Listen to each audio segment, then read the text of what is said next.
Welcome to 99 TV legal. నేను లక్ష్మి. రాష్ట్ర అసెంబ్లీలో ఇటీవల జరిగిన చర్చల్లో సోషల్ మీడియా తప్పుడు ప్రచారాల అంశం ప్రధానంగా మారింది. ఈ సమస్య రోజురోజుకి తీవ్రతరమవుతోందని, దాన్ని కట్టడి చేయడానికి ప్రభుత్వం ప్రత్యేక చర్యలు తీసుకుంటుందని స్పష్టం చేశారు హోంమంత్రి అనిత. అందులో భాగంగా మంత్రివర్గ ఉపసంఘం అంటే గ్రూప్ ఆఫ్ మినిస్టర్స్ ఏర్పాటు చేసినట్లుగా వెల్లడించారు. ఈ ఉపసంఘం ఇప్పటికే 2 సార్లు సమావేశమై ఇతర రాష్ట్రాలలో అమలవుతున్న విధానాలను అధ్యయనం చేసి మన రాష్ట్రానికి అనుకూలంగా కొన్ని సిఫారసులు కూడా చేసిందని చెప్పారు. తప్పుడు ప్రచారాలను నియంత్రించడానికి కొత్త చట్టం తీసుకురావడానికి ప్రభుత్వం సీరియస్గా సిద్ధమవుతుందని కూడా తెలిపారు.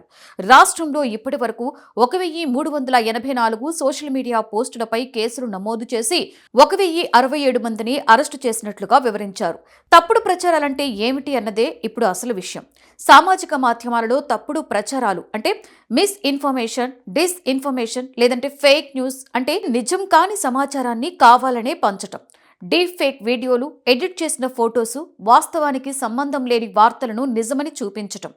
కులం, మతం, ప్రాంతం పేరుతో విద్వేషంతో రెచ్చగొట్టే పోస్టులు ఇవన్నీ కూడా ఇందులోకి వస్తాయి. ఒక ఫేక్ వీడియో వైరల్ అయితే అది ఒక్కరికి కాదు, కొన్ని వేల మందికి నష్టం కలిగించగలదు. కొన్నిసార్లు గందరగోళం సృష్టించి హింసాత్మక ఘటనలకి కూడా దారితీస్తోంది. మహిళలు, మైనర్లు ఎక్కువగా ఆన్లైన్ దాడులకి గురవుతున్నారు. సోషల్ మీడియా వేదికలపై ట్రోలింగ్, మర్ఫింగ్, బ్లాక్మెయిల్ వంటి ఘటనలు పెరిగిపోతున్నాయి. ఆంధ్రప్రదేశ్లో ఇటువంటి పోస్టులు పెరిగిపోతుండటంతో ప్రభుత్వం దీనిని ప్రతిష్టాత్మకంగా తీసుకుని చర్యలు వేగవంతం చేసింది. ఈ నేపథ్యంలో 2025 అక్టోబర్లో మంత్రివర్గ ఉపసంఘాన్ని ఏర్పాటు చేశారు. దీనికి ఐటీ, విద్యాశాఖ మంత్రి నారా లోకేష్ చైర్పర్సన్ గా వ్యవహరిస్తున్నారు.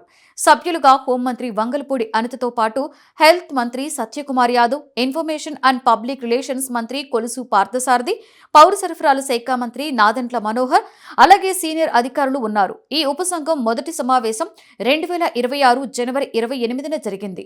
ఆ సమావేశంలో తమిళనాడు, కర్ణాటక రాష్ట్రాలలో అమలవుతున్న సోషల్ మీడియా నియంత్రణ చర్యలను సమీక్షించారు. ముఖ్యంగా 16 ఏళ్లలోపు పిల్లలకు సోషల్ మీడియా యాక్సెస్ పై ఆంక్షలు విధించే అంశం, వయసుకు తగిన చట్టపరమైన రక్షణ కలిగించే ఫ్రేమ్వర్క్, అలాగే మెటా, ఎక్స్, గూగుల్, షేర్చాట్ వంటి ప్లాట్ఫామ్లతో చర్చలు జరిపి బాధ్యతాయుత వ్యవహారం కోరడం వంటి విషయాలు చర్చకు వచ్చాయి. కుల, మత, ప్రాంతీయ విద్వేష పోస్టులపై కఠిన చర్యలు తీసుకోవడం, మహిళల ఆన్లైన్ల భద్రతను పెంచడం వంటి అంశాలపై దృష్టి సారించారు. 2వ సమావేశంలో ఈ సిఫారసులను మరింత లోతుగా చర్చించి కొత్త చట్టం రూపకల్పనపై అడుగులు వేయాలని నిర్ణయించారు. కేసులు, అరెస్టుల విషయానికి వస్తే ప్రస్తుత ప్రభుత్వ కాలంలో సోషల్ మీడియా పోస్టులపై 1384 కేసులు నమోదు చేసి 1067 మందిని అరెస్టు చేశారు. ఇది చిన్న సంఖ్య ఏమీ కాదు. అయితే ఇది మొదటిసారి కాదు. గతంలో కూడా ఇలాంటి చర్యలు జరిగాయి. ముఖ్యమంత్రి వైఎస్ జగన్మోహన్ రెడ్డి ప్రభుత్వ కాలంలో కూడా సోషల్ మీడియా డీసెంట్ను అణిచివేయడానికి సిఐడి వాడారు అనే ఆరోపణలు వచ్చాయి.